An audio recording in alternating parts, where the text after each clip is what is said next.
Hello kids, welcome back to our channel. Today we draw capital letter alphabets A to Z. Stay with us. Kids, first we're using the color of pastel pink color. And now we draw capital letter alphabets A. Pastel pink color. Writing the alphabet of A. The next one is B. Now we draw C. The next one is D. E. E for elephant. F. F for fish. G for goat. And the next one is H. H. I. J. The next one is K. Stay with us. L. M. N for nose and for nest. Kids, now we draw O. Now we're using the color of cool gray color. O for octopus. P. The next one is Q. R.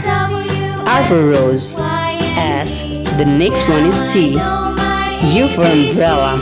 And the next one is V. W. X. Y. And the last one is Z. Thank you so much for watching. Subscribe to our channel. See you soon. Bye bye.